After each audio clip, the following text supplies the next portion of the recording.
सत्संगत जी, प्यार से कहना धन्यकार जी। ये भाव कि ये नाम तो हमेशा से किसी ने अपने श्रद्धा के हिसाब से, अपनी आस्था के हिसाब से जिस नाम से पुकारा, पर ये सच्चाई एक, ये फॉर्मलेस, ये हमेशा से रहने वाली, हमेशा तक, हमेशा के बाद भी रहने वाली ये सच्चाई। और भक्तों ने हमेशा इसी एक का साथ लिया, एक सहारा लिया, एक पूर्णता से इस परमात्मा पे विश्वास किया। और ये विश्वास ऐसा वाला विश्वास नहीं रखा कि जब तक हमारे जीवन में सब कुछ हमारे हिसाब से चल रहा है तब तक तो इस परमात्मा पे विश्वास है, पर जिस समय भी कोई ऐसा कार्य हुआ जो हमारे मुताबिक नहीं, तो फिर परमात्मा के किए में ही नुक्स ढूंढने लग गए, ये मन से कंप्लेंट्स आने लग गई। तो बात यही कि भक्तों ने हमेशा समझाया कि अपने जीवन में समर्पित होके जीना है। ये परमात्मा के हर पल में जो जो भी ये कार्य हो रहे हैं उसको सिर्फ एक मजबूरी की तरह नहीं, एक पूरे दिल से, एक रहमत की तरह मानते हुए, एक प्रसाद की तरह मानते हुए हर पल को इस तरह जीवन में डालकर आगे बढ़ना है। दातार इस तरह से इंसानों की जब ये रचना करी परमात्मा ने, तो वो कोई भेदभाव तो नहीं हुआ।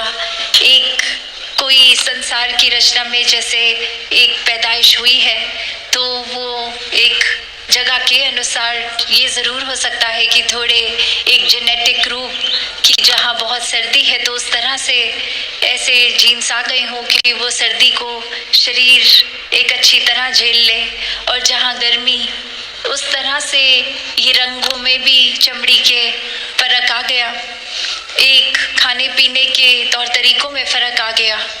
पर ये तौर तरीके इसलिए नहीं भिन्न भिन्न कि ये भिन्नता देखकर एक नफरत की जाए, ये तो हर एक की अपनी यूनिकनेस है, अच्छाई है, एक खूबसूरती का कारण है।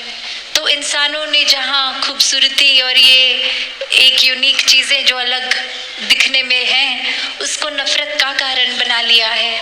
पर ये जब परमात्मा ही एक है, इसने एक तरह से सब पे किसी को कोई कला बख्श दी, किसी को कोई किसी के जीवन में किसी रूप में कुछ दिया, तो हो सकता है दूसरे इंसान के जीवन में वो वस्तु, वो रूप नहीं हो, पर कुछ और देकर नवाजा।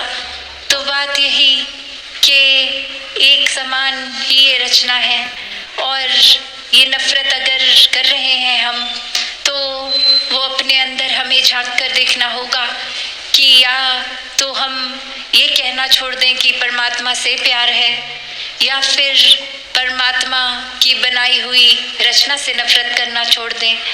तो बात यही है कि अगर वाकई ही परमात्मा से प्यार है तो हर एक इंसान से प्यार होगा, क्योंकि हर एक इंसान में ये परमात्मा है, ये आत्मा रूप अंश हर एक में।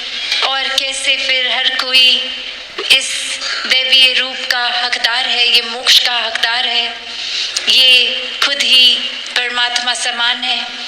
तो भाव हमारे, नज़र हमारी, नज़रिया हमारा, तो हर एक को कैसे आदर सत्कार से देखना है।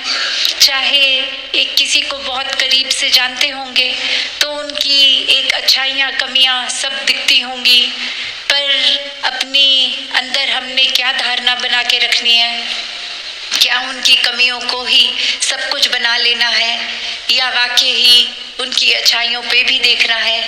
वो जजमेंटल हो जाते हैं अक्सर जब किसी को बहुत करीबी तरीके से जान लेते हैं, और वहीं जो इंसान हमें पता नहीं कौन है उसके लिए मन बहुत ही न्यूट्रल होता है, मन में अभी कोई धारणा उस तरह से नहीं बनी होती, और एक उस रूप में नहीं उसके किरदार को देखा जाता। तो बात वही कि अगर हम किसी और के प्रति ये कर सकते हैं तो अपने करीबी के प्रति क्यों नहीं। फिर हम ऐसा क्यों मान लेते हैं कि ये इंसान तो ऐसा ही है, ये जीवन में कभी बदल नहीं सकता। तो बात वही कि हर किसी को इस दातार ने जहाँ सोजी बख्शी है, एक उनके स्वभाव में अलग अलग तरीके बख्शे हैं, तो वो स्वभाव शायद हमें पसंद ना भी हो, तो भी ये ज़रूरी नहीं कि हमें पसंद नहीं तो वो स्वभाव गलत स्वभाव है। तो बात यही कि हर एक में एक जब परमात्मा दिखता है तो सभी अपने दिखते हैं, सभी का स्वभाव अच्छा लगता है, सभी पूजनीय लगते हैं। तो ये नज़रिया हमें अपने अंदर लाना होगा कि एक समान, ये समदृष्टि का भाव, कि एक अगर हम चाहते हैं कि हर तरफ सुकून हो, अमन हो, शांति हो, प्यार हो, सत्कार हो, तो वो हमें भाव पहले अपने अंदर लाने होंगे। अगर हम ही वो रिसेप्टिव मोड में ना जाएं कि हम ही एक चीज़ें होते हुए भी महसूस नहीं कर सकते, तो कितनी चीज़ें अच्छी ऐसी आसपास हो रही हैं जो हम अनदेखा कर लेते हैं। वो फिर हम खुद को ही उस तरह एक ऐसी दीवार अपनी रास्ते में खुद बना लेते हैं कि अच्छाइयाँ होते हुए भी हम तक नहीं पहुँच पा रही। और वहीं जहाँ हम खुद के अंदर सारे गुणों को डाल लेंगे तो फिर हम भी तो हर एक तक वो अच्छाइयाँ ही पहुँचाएंगे। फिर एक हम कारण वही बन जाएंगे जो किसी को दुख नहीं, एक सुख पहुँचाने का जरिया बनेंगे। तो ऐसा जीवन तो कोई भी जी सकता है जिसके जीवन में ये परमात्मा है, ब्रह्म ज्ञान है। तो एक सफल जीवन, एक मुबारक जीवन, एक वाकई ही मनुष्य के शरीर में होते हुए मनुष्यता झलकाता हुआ जीवन, हर एक के हिस्से ऐसा जीवन आ सकता है। और हर कोई इस फिर नज़रिए से हट जाता है, अपने पराये के नज़रिए से। सभी को एक पूरे संसार में जाने अनजाना हर व्यक्ति अपना लगता है। ये सेवा भाव फिर हर एक तक पहुंचता है और फिर ये वाकई ही मन के अंदर मानवीय गुण इस तरह रच जाते हैं कि ये कोई सोचकर भी रिएक्शन नहीं देना होता। एक खुद ब खुद ये जिस तरह हमारे अंदर जो है वो बाहर एक दर्शाया उस रूप में, एक दिखावे रूप नहीं, एक नेचुरल तरीके से आ जाता है। तो हर कोई जहाँ इस संसार में एक बहुत ही मधुरता रखते हुए स्वभाव में जी सकता है, वहीं अपने मन को इस परमात्मा की लगन में इतना रंग सकता है कि हर कोई फिर कोई भी कार्य करते हुए आसरा, एक ध्यान, एक विश्वास इस परमात्मा में लगा के रखे। और इसी तरह ये जीवन के फिर नज़रिया इस तरह बदलता है कि अपने दुख सुख से ऊपर होके ये आनंद की अवस्था आ जाती है। फिर ये नहीं दिखता कि जीवन में क्या नहीं है, वो शिकायतें ख़त्म हो जाती हैं। जो कुछ है उसका भी शुक्राना आता है, जो कुछ नहीं है वो भी एक मान लेता है इंसान की नहीं है तो इसमें भी हमारी बेहतरी ही है कि ये चीज़ परमात्मा ने हमें नहीं दी, क्योंकि परमात्मा से बेहतर तो और किसी को नहीं पता। तो हर कोई जहाँ भक्ति में जीवन जीता हुए एक संत की अवस्था प्राप्त कर लेता है।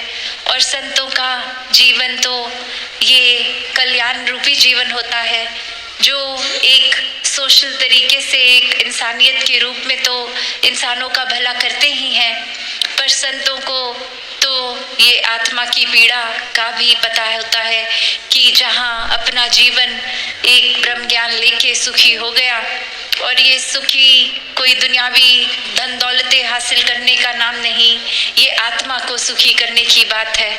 और संतों ने जब अपने जीवन में ये खुद देख लिया कि ब्रह्म ज्ञान से, इस परमात्मा से, इस निराकार से जुड़कर वाकई ही ये आत्मा की पीड़ा एक खत्म हो जाती है, वहीं फिर संतों का यही स्वभाव है कि वो कोशिश में लगे रहते हैं कि हर कोई इंसान अपनी इस पीड़ा से मुक्त हो जाए, एक आत्मा को अपना निज घर का पता चल जाए कि जीते जी भी इस परमात्मा के रंग में रहेंगे तो जीवन बहुत ही सहज आराम से निकल जाएगा।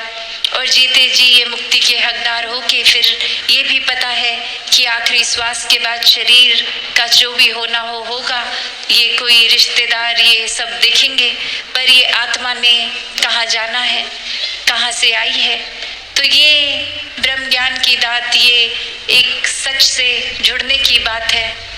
तो हर कोई इस सत्य को हासिल करते हुए अपने जीवन को सुखदायी कर सकता है। दातार कृपा करे हर कोई सेवा सुमिरन सत्संग से जुड़कर इस निराकार से जुड़ के ये जीवन को आगे बढ़ाता जाए। सत्संगत जी, धन निरंकार जी।